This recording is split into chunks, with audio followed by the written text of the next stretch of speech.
أعوذ بالله من الشيطان الرجيم وقل جاء الحق وزهق الباطل إن الباطل كان زهوقا। মুসলিমিনদের মতবাদ হলো রাসূলের কাছে একাধিক বাড়ি ছিল কোরআন মতে, আর মুসলমানদের মতবাদ হলো রাসূলের কাছে খেজুরের পাতার একটি ঘর ছিল। আল্লাহ তাআলা নিজের কমান্ডে একটি ঘর তৈরি করেছেন মানুষের জন্য, সর্বকালের সমগ্র মানুষের জন্য, আর এই ঘরটি তিনি নিজেই বানিয়েছেন। তাই তো 5 নম্বর সূরা আল মাইদার 97 নম্বর আয়াতে আল্লাহ বলেন, জাআলাল্লাহুল কাবাতাল বাইতাল হারাম কিয়ামান লিন্নাস। আর মানব সমাজের ইমাম নবী ইব্রাহিমকে তিনি বলেছেন যে আমার এই ঘরটিকে তুমি তাওয়াফকারী, ইতিকাফকারী, রুকু সিজদাকারীদের জন্য পাক রাখবে, এমনকি সাথে ইসমাইলকে নিয়ে। 2 নম্বর সূরা আল বাকারার 125 নম্বর আয়াত তার প্রমাণ করে। 14 নম্বর সূরা ইব্রাহিম এর 37 নম্বর আয়াতে জাতির পিতা ইব্রাহিম তিনি আল্লাহ তাআলাকে বলছেন যে হে আমাদের প্রতিপালক, আপনার পবিত্র ঘরের সামনে আমি আমার সন্তানদের থেকে অনেককে জায়গা করে দিয়েছি যেন তারা সালাত কায়েম রাখতে পারে, ভালাইয়ের যত কাজ আছে সেগুলি যেন তারা করতে পারে, তাই আমি এখানে বসতি স্থাপন করেছি। প্রত্যেকটি মানুষের সম্পর্ক রয়েছে ঘরের সাথে। আল্লাহ নিজের জন্য ঘর তৈরি করেছেন, সেখানে তিনি থাকার জন্য না, মানব সমাজকে একটি কেন্দ্রে জমায়েত করবেন, একত্রিত করবেন এবং সেই মতবাদের উপরে প্রতিষ্ঠিত করবেন, তাই তিনি এই ঘরটি বানিয়েছেন। 3 নম্বর সূরা আল ইমরানের 96 নম্বর আয়াত তার প্রমাণ করে। আর মুমিনদেরকে আল্লাহ তাআলা বলে দিচ্ছেন যে তোমরা নবীর ঘরগুলিতে তার অনুমতি ছাড়া প্রবেশ করবে না, এবং যখন তোমাদের খাওয়ার জন্য ডাকা হবে তখন তোমরা সেখানে খানা খেয়ে বসেও থাকবে না, চলে যাবে, আর হাদিস নিয়ে কোনো কথা বলবে না।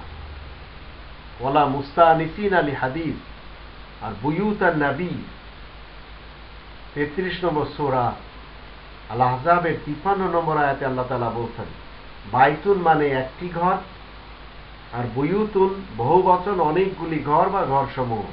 এগুলি ছিল রাসূল কারীমের কাছে। একটু কোরআনের মাধ্যম দিয়ে রাসূলের ইতিহাস যদি আমরা জানতে পারি তাহলে এগুলি সব জানা সম্ভব হয়। আর এই জানকারী রাখে শুধু মুসলিমরা, কিন্তু অমুসলিমরা এই কোরআনের মাধ্যম দিয়ে রাসূলের ইতিহাস জানতে রাজি না। তাদের দরকার বিভিন্ন ধরনের ইতিহাস। খাদিজা আক্তার রেজাইর বঙ্গানুবাদ আর রাহিকুল মাকতুম, গুলাম মোস্তফার সিরাতে নবী, আবার মুহিউদ্দিন খান সাহেবের লেখা, তাবারাক আলীর লেখা, এই ধরনের মানুষের লেখা রাসূলের ব্যাপারে যে ইতিহাস তারা কল্পনার জোরে লিখেছে সেইগুলি পড়ছে। আর সেইগুলিতে এসব কথা তো থাকবে না, কারণ কোরআন সন্দেহ মুক্ত কথা বলবে, আর এরা সবাই সন্দেহ যুক্ত কথা বলবে। তো রাসূল কারীমের কাছে একাধিক ঘর ছিল, এই কথাটি কোরআন বলছে, কিন্তু সমাজের মুসলমান যারা তারা মানতেই রাজি না, তারা তো এই কথা বিশ্বাসও করতে রাজি না। তারা রাসূল কারীমকে মদিনার ছোট্ট একটি কামরার ভিতরে আয়েশাকে নিয়ে কোন রকমে থাকতেন, এই মতবাদ তারা প্রচার করে যাচ্ছে। এরা সবাই ইসলামের ষড়যন্ত্রকারী। একদিকে রাসূলের 11 থেকে 14টি বিবির কথা বলা হচ্ছে, আর একদিকে বলা হচ্ছে তিনি সেই মদিনার গুহার ভিতরে থাকতেন আয়েশাকে নিয়ে, যেখানে ঠিকমতো ঘুমানো যেত না, পা ফেলানো যেত না। তো মুসলমানদের এই কালচারের ভিতরে ঢুকে গেছে রাসূলের ছোট করার জন্য, অপমান করার জন্য এই ধরনের ইতিহাস। খেজুরের পাতার একটি ঘরের নিচে রাসূল জীবন কাটাতেন, যাকে রহমতুল লিল আলামিন সবাই জানে। তো মুসলমানদের মতবাদ এই ধরনের।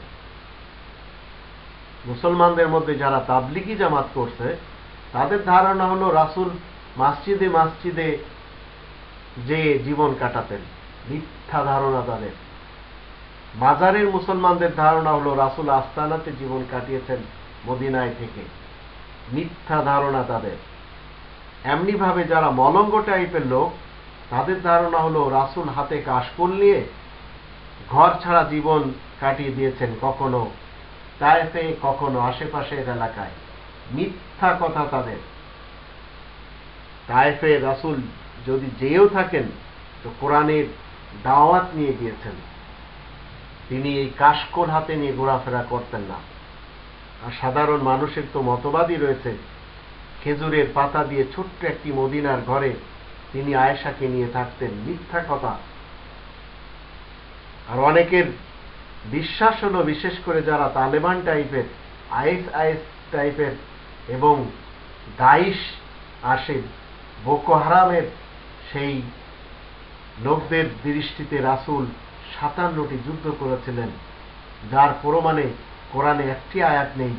কিন্তু উজবেক সেই কোরআন বিরোধী লেখক আবু আবদুল্লাহ ইসমাইল বুখারী তিনি বলে গেছেন যে রাসূল ৫৭টি যুদ্ধ করেছেন এবং বাবলা গাছের নিচে তিনি ঘুমাতেন। এগুলি কখনো সম্ভব? এগুলি সবই মিথ্যা। যদি আপনি মুসলিম হন, আপনি এইসব কথাগুলি ডাস্টবিনে ফেলিয়ে দেন, তাতে সওয়াব পাবেন। কিন্তু এই মতবাদ যেন আপনার মাথার ভিতরে না ঢোকে, কারণ এগুলি রাসূলকে ছোট করার জন্য, খাটো করার জন্য, অপমান করার জন্য ষড়যন্ত্রকারীদের কথাবার্তা। রাসূলের কাছে একাধিক ঘর ছিল, এটি কোরআন বলছে, এটি আমার বিশ্বাস, আমি মুসলিম।